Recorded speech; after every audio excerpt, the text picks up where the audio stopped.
Sir Rahul Solapurkar यांच्या वक्तव्यानंतर प्रशांत कोरटकर यांनी देखील छत्रपती शिवाजी महाराज संभाजी महाराजांविषयी अपशब्द फोनवरती व्यक्त केलेले आहेत। त्यानंतर प्रशांत कोरटकरांच्या घरी पोलीस तैनात असताना सुद्धा प्रशांत कोरटकर हे फरार झालेले आहेत। असं आहे की मला खरं तर माझीच लाज वाटते, माझी स्वतःची। आम्ही स्वतःला मर्द का म्हणून घेतो, आम्ही स्वतःला शिवाजी महाराजांचे मावळे का म्हणून घेतो। आम्हालाच लाज वाटते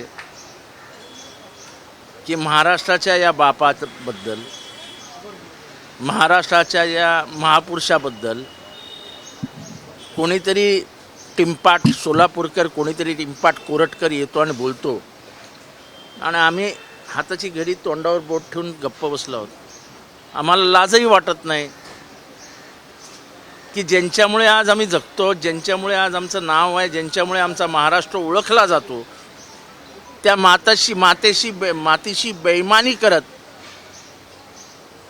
हे दोन हलकट माणसं वाटेल ते बोलून जातात आणि पळूनही जातात।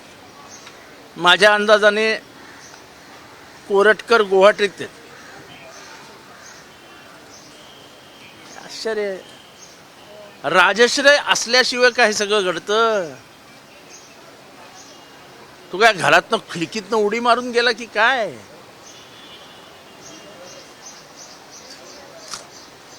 हे राज्य कोणाचं आहे? हे राज्य जे शिवाजी राजेंना शिव्या देणाऱ्यांचं असेल तर आम्ही द्रोह करणार की नाही हा प्रश्न प्रत्येक मराठी माणसाने स्वतःला विचारावा। ही माझी लढाई नाही आहे, ही तुमच्या आणि माझ्या अस्मितेची लढाई आहे। आपली लाज घालवतायत, लाज। आपली माती भडकायला पाहिजेत, आपण चिडायला पाहिजे। आपल्या बापाला बोलतोय आणि तरी जर आपण खाली मान घालून हातावर बोट ठेवून फक्त टी व्हीवर बघणार असो तर महाराष्ट्रातलं मर्दत्व कुठे गेलं हे शोधण्यासाठी बाहेर पडावं लागेल। कोरटकर आणि सोलापूरकरला जोपर्यंत चापट्या बसत नाही तोपर्यंत मनाला शांतीच मिळणार नाही। काय कोणाला म्हणायचं असेल ते म्हणो, कारण का खळ्याळ खटक झालं की फार फार चर्चा होते आणि अगदी टी व्हीवर सुद्धा त्याचं कौतुक होतं। आम्ही तर म्हणतो फक्त चापट्या। आणि महाराष्ट्रातल्या प्रत्येक माणसाने मनात ठेवलं पाहिजे की ह्याने हा आपल्या बापाला बोललाय, याला एकतरी चापट मारलीच पाहिजे। त्या कथित ऑडिओ क्लिपमध्ये मुख्यमंत्र्यांचं देखील नाव घेतलं ते मला त्याच्याशी काही घेणं देणं नाही। मुख्यमंत्री काही कोणाला सांगत नाहीत, तुम्ही बोला।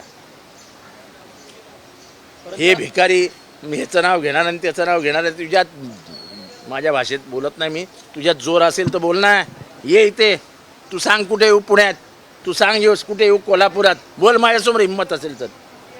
तुझं थोपाड नाही रंगवलं आणि जेलमध्ये मला बसलं 2 महिने 4 महिने 5 महिने, काय हरकत नाही।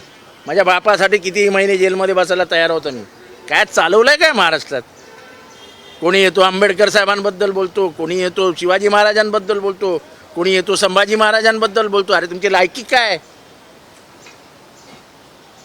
परंतु सातत्याने अशा घटना होतात, त्यात राजाश्रय तुम्ही म्हणताय। मी 100% सांगतो, त्यांना खात्री आहे आपल्याला काहीही होणार नाही। आपण आग लावूया, पळून जाऊया, इथे आग धुमसत राहील।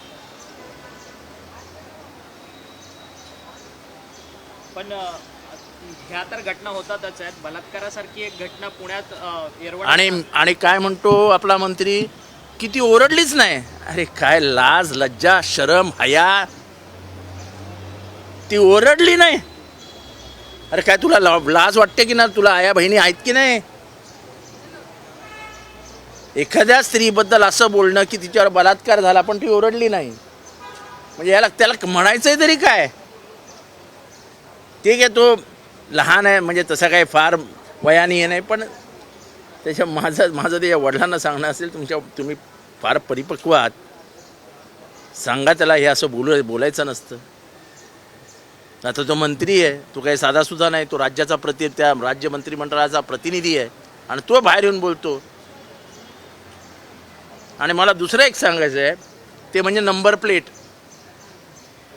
महाराष्ट्राच्या मागच्या 3 महिन्यातला सर्वात मोठा कांड, सर्वात मोठा स्कॅम हा नंबर प्लेट स्कॅम आहे। गोव्याला 100 रुपयाला मिळते, महाराष्ट्रात 500 रुपयाला, गुजरातमध्ये 150 रुपयाला, आपल्या इथे 500 रुपयाला. म्हणजे भारतातल्या सगळ्या राज्यांमध्ये स्वस्त मिळणारी नंबर प्लेट आपल्या महाराष्ट्रामध्ये 3 पट घेतली जाते आणि लोक लाईन लावून घेत आहेत. माझं आव्हान आहे, घेऊ नका नंबर प्लेट, बघूया महाराष्ट्र सरकार काय करतं. अरे आपले कमवलेले पैसे आहेत ना, काय दान धर्म काढायला घेतलेत की काय काय यांचे खिशे भरायला घेतलेत. गोवा तिथल्या गाड्यांची संख्या, महाराष्ट्र आपल्या गाड्यांची संख्या किती आहे हो. आणि काय कंपॅरिझन नाही आपण नंबर प्लेटचं हे करतो. नंबर प्लेट हा गेल्या काही वर्षातला सर्वात मोठा स्कॅम आहे. कारण का तुम्ही कंपल्सरी केलाय नंबर प्लेट, म्हणजे लावायच्याच आहेत. लोक घाबरतात. सर गेल्या सरकारमध्ये जे मुख्यमंत्री होते तेच त्यांच्याकडेच परिवहन खातं होतं. त्यांच्याच कार्यकाळात ह्या मला कोणाच्या कार्यकाळात काय झालं याच्याशी काहीही घेणं देणं नाही. महाराष्ट्रात भ्रष्टाचार झालाय, उघड झालाय. म्हणजे असं लपून छपून पण नाही, उघड भ्रष्टाचार आहे. आता माझ्याकडे आहे ते मोबाईल उघडावं लागेल, म्हणून मी सोप्या शब्दात सांगितलं. 100 रुपयाची प्लेट गोव्यात, 500 रुपये महाराष्ट्रात. 150 रुपयाची प्लेट गुजरातमध्ये, 500 रुपये महाराष्ट्रात. अरे काय लावलंय काय. कंत्राटदार कंपन्या ज्या आहेत नंबर प्लेट तयार तो करण्याच्या, एकही महाराष्ट्रातला नाही, एकही मराठी माणूस नाही.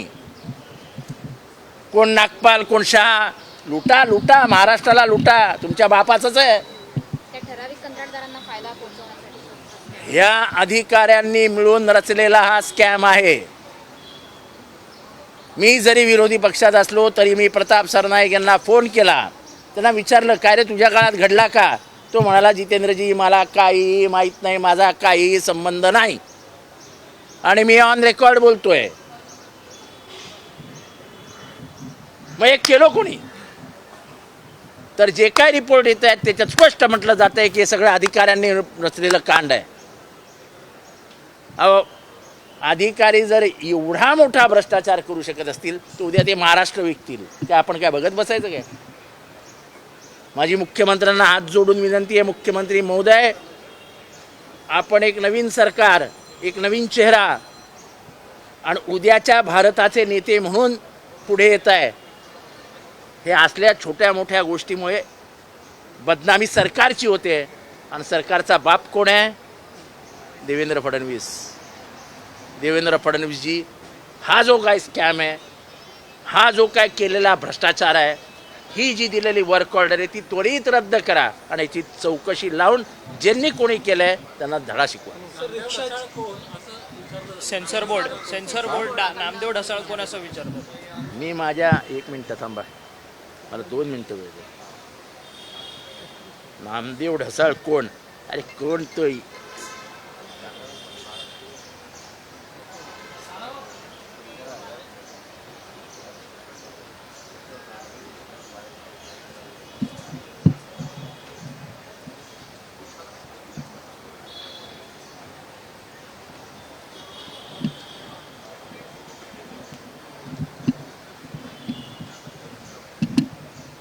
सेन्सॉर बोर्डमधला अधिकारी विचारतो कोण नामदेव ढसाळ. नामदेव ढसाळ म्हणजे कवी, नामदेव ढसाळ म्हणजे आग, नामदेव ढसाळ म्हणजे बंडखोर, नामदेव ढसाळ म्हणजे प्रस्थापितांचा काळ, नामदेव ढसाळ म्हणजे पॅन्थर, नामदेव ढसाळ म्हणजे समाज व्यवस्थेत विरुद्धात उभा ठाकलेला विद्रोह, नामदेव ढसाळ म्हणजे poet of the ignored and depressed. Censor बोर्डाच्या अधिकाऱ्यांना थोडक्यात सांगतो, नामदेव ढसाळ तुमचा बाप आहे आणि आजो तुम्हाला तो फाट्यावर मारतोय. परंतु अशा पद्धती अरे लायकी आहे काय. सेन्सॉर बोर्डावर कोणी आमचे गमचे चमचे नेऊन बसवतात. त्यांना नामदेव ढसाळची कविता ऑक्सफर्डमध्ये वाचली जाते हे माहिती आहे काय. अरे त्याची गोलपिठा नावाची कादंबरी वाच, त्याचं आयुष्य कधीतरी समजून घे. जा कधीतरी त्या बाजारामध्ये जिथे तो राहिला, जा कधीतरी त्या इराणाच्या हॉटेलच्या परिसरामध्ये तिथे चहा मस्का खाऊन त्यांनी हे सगळं साहित्य लिहिलं. अरे आंतरराष्ट्रीय वर्तुळामध्ये नामदेव ढसाळचं साहित्य असं जपलं जातं. हे जे प्रस्थापित असतात ना सेन्सॉर बोर्ड, त्यांना काय माहीत दुःख काय आहे, त्यांना काय माहीत नामदेव ढसाळ कसा जगला. परंतु हा सांस्कृतिक हल्ला आहे. हा महाराष्ट्रावरती हा सांस्कृतिक दहशतवाद आहे, हल्ला नाही आहे. हा सांस्कृतिक दहशतवाद आहे. इथले जे आपल्या अंतःकरणातलं दुःख शब्दातनं व्यक्त करतात त्यांचे शब्दच मारून टाकायचे, हे काम अनेक वर्ष चालू आहे. आणि म्हणून तर तुम्हाला तुकारामाच्या गाथा बुडवल्या गेल्या. अंतःकरणातनं आलेले शब्द हे कधी जाऊ द्यायचे नाहीत लोकांपर्यंत. आपण म्हणू तेच जाऊ द्यायचं. हा जो इथल्या प्रस्थापितांचा खेळ आहे तोच ह्याच्यात आला. परंतु सातत्याने अशा महापुरुषांचा अपमान केला जातो. नामदेव का डसा आपलं राज्य आहे, आपलं राज्य आहे. नामदेव एकांगी सांस्कृतिक narrative. हा माझ्या सोप्या भाषेत हा सांस्कृतिक दहशतवाद आहे. कोण तो, काय त्याची लायकी, कोण बसलाय सेन्सॉर बोर्डात, त्याची काय लायकी, त्याने वाचल्यात का त्याला मी साधं विचारतो. नामदेव ढसाळनी कविता लिहिताना तो कुठे राहायचा, त्याची अवस्था काय होती, त्याची परिस्थिती काय होती, आणि तरी एवढा शब्दांचा तलवार घेऊन निघायचा. त्या कवीबद्दल हा येडा बोलतोय. कोण हा येडा, याला काय. आणि मग ह्यांना चोपटवले. अरे काय चालू आहे महाराष्ट्रात, काय चालू आहे. अरे तुमची लायकीच ती आहे लाथाबुक्क्यांनी मार खायची. वाल्मिक कराडला जामीन जाण्याचे मार्ग मोकळे झाले आहेत. वाल्मिक कराडांना VIP ट्रीटमेंट दिली झाले काय बोलता काय VIP. पहिल्या दिवसापासून जेवण मिळतंय. प्लॅन कसा होता मी तुम्हाला सांगतो. आमचे अधीक्षक पण जे तिथले ना कावंत, ते नवीन आहेत म्हणून त्यांना सगळं माफ असतं. 2 पोरं दररोज अटकेत जायची, मग 2 दिवस जेलमध्ये राहायची. मग त्यांना जेल कस्टडी झाली की त्यांना परत वाल्मिक कराडच्या बॅरेकमध्ये घेतलं जायचं. मग वाल्मिक कराडच्या आजूबाजूला 8 जणं असायची. मग वाल्मिक कराडचं आपलं मॉलिश दररोज सकाळ संध्याकाळ. मग एखाद्याच्या मांडीवर डोकं ठेवून झोपायचं. मग बाकीच्यांनी हवा घालायची. मस्त जेवण येणार, कारण का तो आजारी आहे. आजारी असल्यामुळे मस्त पंचपक्वान्न जेवायला जायची. मजा आहे. अरे पण खून पण करावं तर वाल्मिकनेच आणि जगावं पण वाल्मिकनेच. आपण येडे आहोत. येडे उगाच बोंबलतो. वाल्मिकच्या गँगमध्ये सामील होण्याचा विचार केला पाहिजे. महाराष्ट्रामध्ये जगायचं असेल तर वाल्मिकच्या गँगमध्ये सामील व्हा.